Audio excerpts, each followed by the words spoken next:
Bonjour les épicuriens, aujourd'hui je vous emmène chez Joseph Perrier en Champagne. Allez, venez.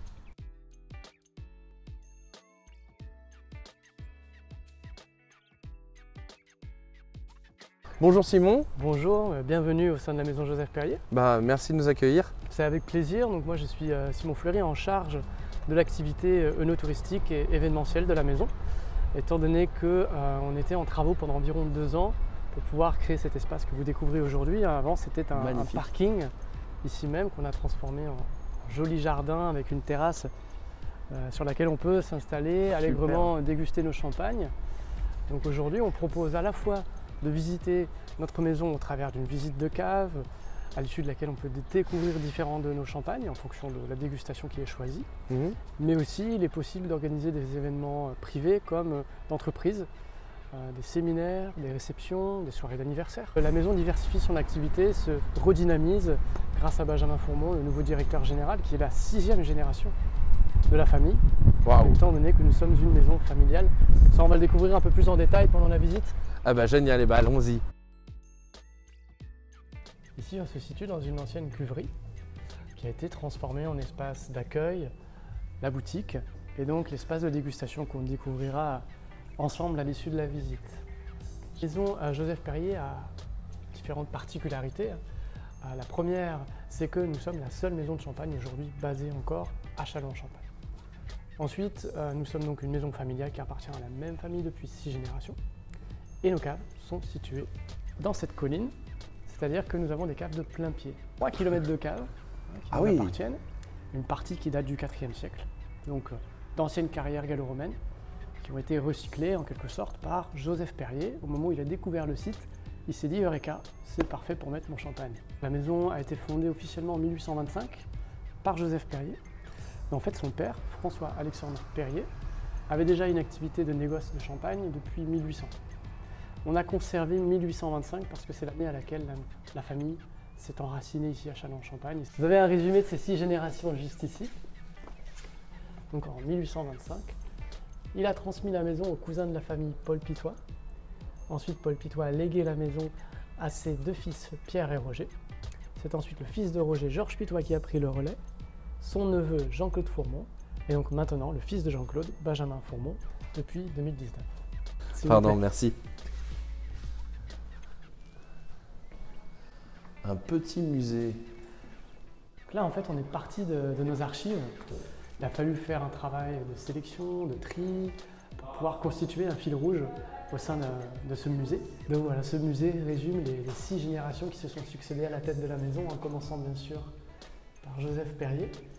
Vous avez ici les passeports avec les tampons des villes dans lesquelles il s'est rendu. Il a beaucoup voyagé. On va retrouver quelques villes italiennes comme Vérone. On a également Naples. Donc, ça nous paraît être des distances raisonnables. À cette époque, c'était le bout du monde. Il était aussi maire de Châlons, donc il s'occupait de la ville, il s'occupait des affaires courantes, avant de repartir en voyage pour délivrer de nouvelles livraisons. Alors ça, c'est la cuvée Joséphine. Donc, elle a été créée à l'origine en 1847. Et aujourd'hui, on continue à perpétuer cette création. Et on appelle ça la cuvée Joséphine. On la produit seulement sur les meilleures années. Ensuite, la seconde génération, Paul Pitois qui a pris le relais suite à Joseph Perrier. Il était vigneron, il a apporté 12 hectares de vignes à la maison. On travaille toujours avec ces vignes aujourd'hui, donc ça fait plus de 150 ans qu'on connaît ces terroirs. Et non seulement il était vigneron, mais il était aussi un scientifique averti. Il était ami de Louis Pasteur. Là, ici, on a retrouvé des échanges de lettres sur leurs expériences communes.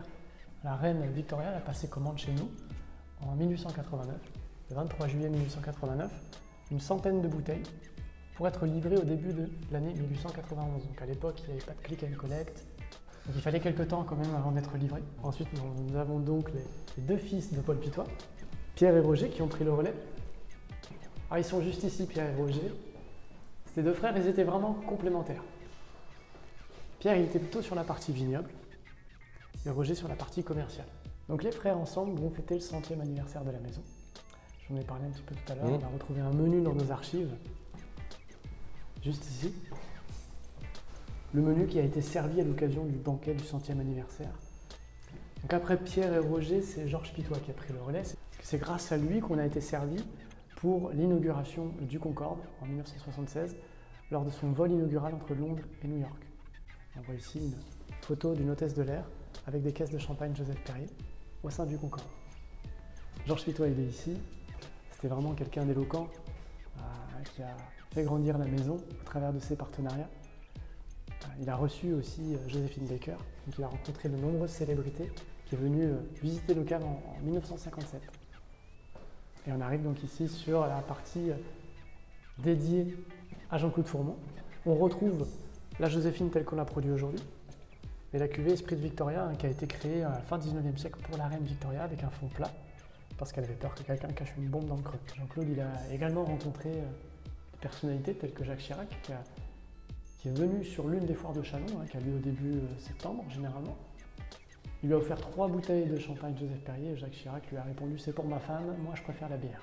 Et ici vous avez une photo des frères Roux, donc les premiers chefs à avoir reçu une étoile Michelin en dehors des frontières françaises. On est à Londres, le restaurant Le Gavroche, qui existe encore aujourd'hui, c'est une institution à Londres. Et vous voyez qu'à l'époque, il y avait déjà du champagne Joseph Perrier sur leur table, en l'occurrence ici un Mathusalem, une bouteille de 6 litres. C'est pour moi aussi l'opportunité de vous présenter Benjamin Fourmont, qui a reçu symboliquement les clés de la maison de la main de son père en 2019. Ici, ce sont en fait les piliers de la maison. Vous avez également Nathalie Laplège, notre chef de cave depuis 2017. Et vous avez Patrick Martin, responsable du vignoble depuis 1983. Ici, on a la carte de la région d'ailleurs. On va pouvoir observer un peu mieux où se répartissent nos vignes. Nous sommes à Châlons-en-Champagne. Reims, Épernay, Châlons-en-Champagne, c'est ce qu'on appelle le triangle champenois. Donc c'est vrai que la plupart des maisons aujourd'hui se situent à Reims et à Épernay, qui sont la capitale du Champagne, la capitale de la Champagne. Alors on ne sait plus trop, mais on sait que pour nous c'est perdu d'avance. On ne peut ni être la capitale de la Champagne, ni être la capitale du Champagne. Donc on estime que Châlons-en-Champagne, c'est le cœur de la Champagne. Donc ici, c'est la maison familiale de Cunières. Et juste après, on a zoomé sur le village de Cunières pour pouvoir parler un peu plus de ces différentes parcelles avec lesquelles on travaille toujours aujourd'hui, donc plus de 150 ans. Et notamment la parcelle de la Côte à Bras, qui est juste ici. Okay. On a créé un champagne parcellaire qui porte le nom de cette parcelle, qui fait 0,77 hectares. Ici, c'est pour pouvoir retranscrire les différentes étapes de l'élaboration du champagne, en commençant bien sûr par les vendanges qui sont faites à la main, pour pouvoir obtenir l'appellation champagne. Le pressurage des raisins au plus proche du vignoble. On transporte ensuite le mou de raisin jusqu'à chez nous pour pouvoir effectuer la première fermentation alcoolique en cuve en acier inoxydable, étant donné qu'on n'utilise pas du tout de fût de chêne ici. Et ensuite, on va pouvoir avoir recours aux assemblages. C'est le travail de Nathalie Laplège, notre chef de cave. 95% de la production en Champagne est dite non millésimée. Donc on va aller chercher des vins de réserve aussi pour essayer d'équilibrer les styles. Et chaque maison a son style, chaque maison a sa philosophie. Et ensuite, en fonction de la récolte, sur certaines années, on va venir faire un millésime, isoler une vendange. Si Nathalie estime qu'il y a une histoire à raconter, dans ces cas-là, on fera un millésime. Ensuite, on va mettre en bouteille. Dans la bouteille, on rajoutera des levures et du sucre pour générer une seconde fermentation. On va fermer à ce stade avec des capsules métalliques. Et puis, on va tout mettre dans les caves, on va le découvrir ensemble, dans une partie 4e siècle et aussi dans une partie 19e siècle. En fait, nous sommes dans d'anciennes carrières gallo-romaines de craie, donc des crayères. En fait, elles n'ont pas la même forme que les crayères qu'on va trouver à Reims, qui ont des formes pyramidales creuses. Parce qu'à Reims, ils ont tout extrait par le sommet.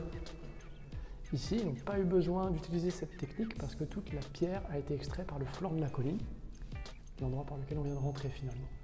Ici, c'est l'Onothèque. Donc c'est ici qu'on conserve les plus anciens millésimes. On a 1949 qui est l'année la plus ancienne nous concernant.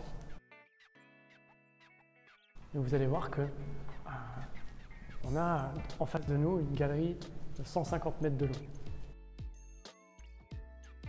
Comme on est en dessous d'une forêt, cette forêt aussi participe à réguler le taux d'humidité parce que les racines absorbent une partie de l'eau. On voit que la craie, elle est blanche. Elle n'est pas du tout attaquée par quelconque champignon grâce à ce système de circulation de l'air et grâce à l'arboretum qui est au-dessus de nous.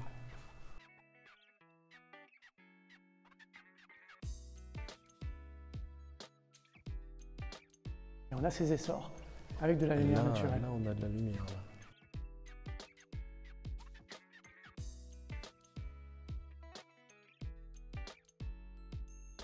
Et donc tous ces essors qu'on aperçoit, ils sont connectés les uns aux autres, de telle sorte qu'on a un système de circulation de l'air naturel. C'est M. Galois, l'architecte, qui a laissé son nom juste ici à gauche, en 1830, qui a pensé ce système d'essor de circulation de l'air. Et ici, on arrive dans le secteur du remuage. Donc il y a toujours une partie de la production qu'on remue à la main. On vient remuer 1 à 2 fois par jour pendant un mois et demi, pour pouvoir faire descendre les levures jusqu'à la capsule. Bien sûr, on a un système automatisé aujourd'hui pour nous aider sur la majorité de la production, mais on a souhaité conserver aussi ce savoir-faire.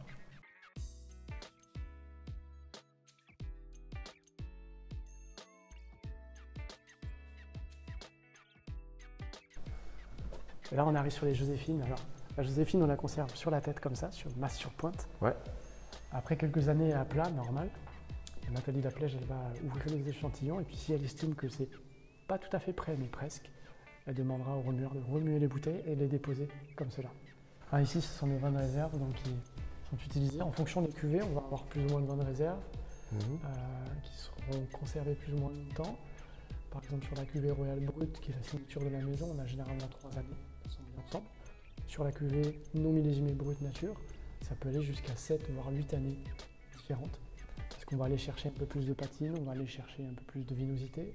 Donc volontairement, on va laisser les vins s'asseoir un peu plus pour ensuite pouvoir mettre en bouteille, laisser en cave 5-6 ans pour conférer un peu plus de brioche grâce aux levures qui vont se diluer petit à petit dans le champagne. Et ça nous permettra de créer des bruts de nature qui ne seront pas trop agressifs au palais, qui auront ce caractère vineux tout en ayant une belle fraîcheur mais toujours aussi une belle maturité. Et pour vous donner une notion, 22 600 litres. Ici, on est dans une ancienne cuverie des années 50. Ce sont des cuves en béton qui étaient verrées à l'intérieur. C'est Paul Pitois, la 4e génération, qui avait investi dans ces cuves. C'était le top du top à l'époque. Puis aujourd'hui, on est donc concentré sur les cuves en acier inoxydable, mais on a conservé ces cuves béton et puis c'est la salle dans laquelle on organise des dégustations, des repas, des cocktails, des soirées. Vous en servez plus du tout? Tout à fait, ouais.